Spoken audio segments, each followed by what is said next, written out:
Tole iddoo galatoomii ulfaadhu jalqaba. Egaa wantoota amma ta'an amma biyyattiin haala keessa jirtu gaafa kaanu wantooti raawwataman kunniin mootummaan olaantummaa seeraa kabachiisuudhaaf rincica agarsiiserraa kaka'eedha jedhanii namoonni yaadan jiru yookaan garaa bal'achuusaarraa kaka'ee wanti kun gara sadarkaa kanaatti dhufuu danda'e waan jedhu kaasu ati kanaa walii galtaa hanqina murannoo mootummaan heera kabachiisuu irratti qabutu kanaaf sababa. Eeyyee amma tokko itti walii gala. Dirree siyaasaa bal'isuu ka jedhu sun yaada waggaa dheeraadhaaf biyya Itoophiyaa keessatti gaafatamaa ture ta'uunsaa ni yaadatama. Mootummaan karaa saniin amma tokko yaada san ilaalcha keessa galchuudhaan dirree siyaasaa kana bal'isuu irratti akka fuulleffate numa beekna. Kana waggaa godhan immoo warra yaada dirree san dhiphisuu danda'an. Yeroo kana yeroo ce'umsaa kanatti san jeequu danda'an immoo to'achuun inuma barbaachisa ture. Hundaafuu walqixa dirree siyaasaa bal'isuun warra biyyattii diiguu barbaadaniifis warra biyyattii keessatti sirna dimookiraasii ijaaruu barbaadaniif walqixa dirree bal'isuun suni warri biyya diiguu barbaadan kun akka advaanteejii fudhatanii gara rakkoo kanaatti hatattamaan dhufan godhee jira jedhee amanaa. Hojiin mootummaa inni guddaan olaantummaa seeraa san kabachiisuudha sun irraanfatamuu qabu jedhee anis itti walii gala. Akka namni baay'een haasa'u san wanna aadaa keenya wajjin hin deemne amma tokko namni sagalee ol kaafatee dubbatu sanitti warri rifatu jira. Garuu sadarkaa sanittis walii galuu baadhu amma tokko mootummaan olaantummaa seeraa warra seera biyyattii diiguu barbaadu seerumtuu biyya kanan jiru wannumti biyyi kun ittiin jira bulaa jirtu heerri biyyattii kunuu hojiirra ooluun qabu warri jedhanis wajjin jira waan ta'eef isaan irratti amma tokko olaantummaa seeraa san kabachiisuun nama barbaachisa ture jedhee amanaanis. Egaa erga taateen kun raawwate booddee isa duras yeroo muraasa as hidhaan dabalaa jira naannolee biyyattii garaa garaa keessatti mootummaan hidhaa jira. Kana akkamittiin ilaaltaa?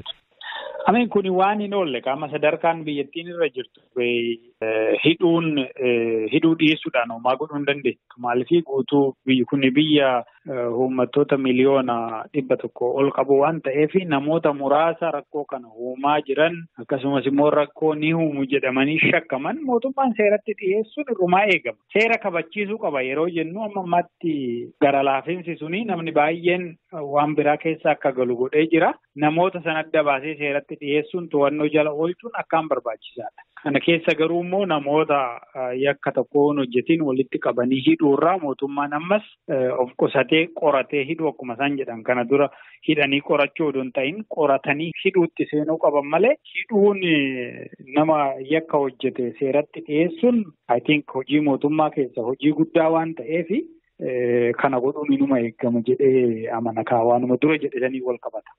Namoonni siyaasaa tokko tarkaanfiin yookaan adeemsi mootummaan ammaa booddee itti adeemu uleedhaan yoo ta'e rakkoo kabiraa rakkoo walxaxaa biraa kan mataasaaf fidatee dhufaa jedhanii yaadu.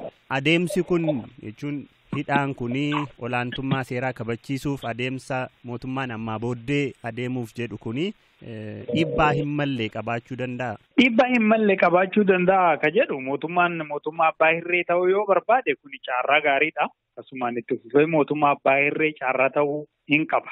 Garuu mootummaan amma jiru kun mootummaa abbaa hirree waan ta'uu barbaadu natti hin fakkaatu. Maddi namni tokko yoo hidhame nama sanii sababni inni ittiin hidhamu gocha namicha saniiti malee ilaalcha mootummaa yookiin immoo fedhii mootummaa wanna mootummaan gara fuulduraatti ta'uu barbaadurraa maddu.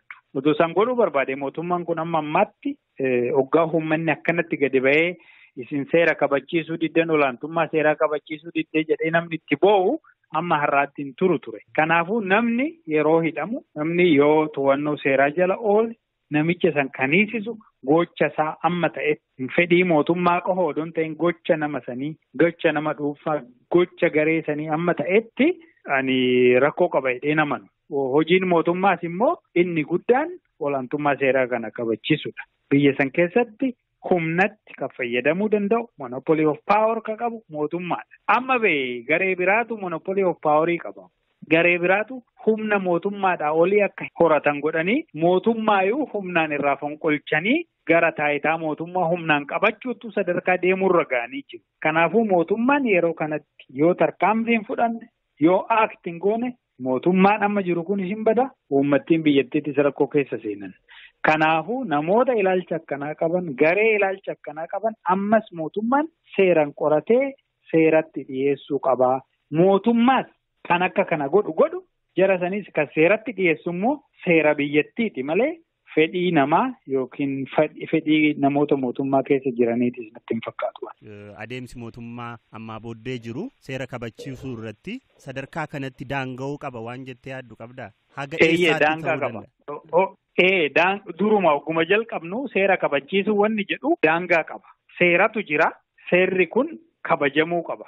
Waliigaltee jedhuun seera ta'e mitiiree duruma. Kanaafuu daangaan mootummaan seera kabachiisuudhaa qabu amma namni gareenis namni dhuunfas seera san cabsuu dhiisutti. Erga cabsanii booda namni seera san darbe namni seera san tarkaanfate hundumtuu seera sanii bitamuu waan qabuuf seeratti dhiyaate jechuudha. Kanaafuu daangaan eenyu seeruma jiru sani. Jara lamaanuu daangessa beessa. Warra nama dhuunfaa yookiin garee siyaasaa qofa odoo hin ta'in mootummaas ni daangessa.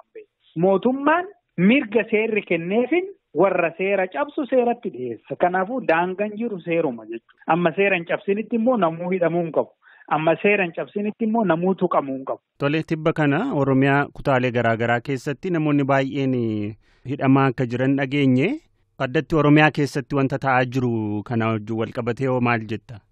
Egaa akkuma isin jedhe odeeffannoo keessayyuu amma yedduu kana waan godhame kanaan wal qabatee mootummaan tarkaanfii fudhachuu akka danda'u numa eeggama. Maaliif waan kun akka malee uummata biyyattiitis kan rifachiise mootummaas kan rifachiise ta'uu waan danda'uuf riyaaktii godhuu numa danda'ama mootummaan jedhamee eeggama. Kana keessa namni meebii seeraan cabsinis shakkamuudhaan hidhamuu ni danda'an garuu atattamaan mootummaan waan san qoratee adda baasuu qaba.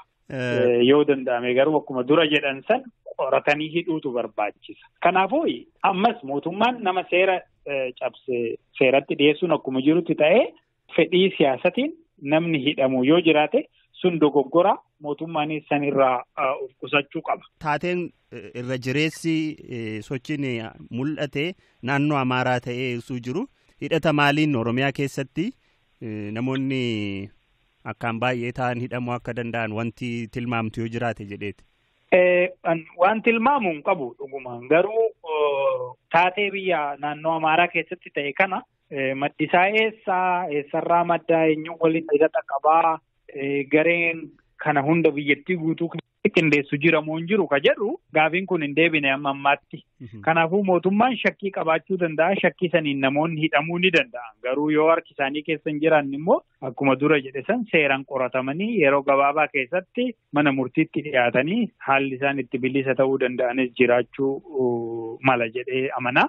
Dr. Biraanuu Magarsaa Leenjisoo yaada naa kenniteef hedduun si galateeffadha. Yeroo gaarii.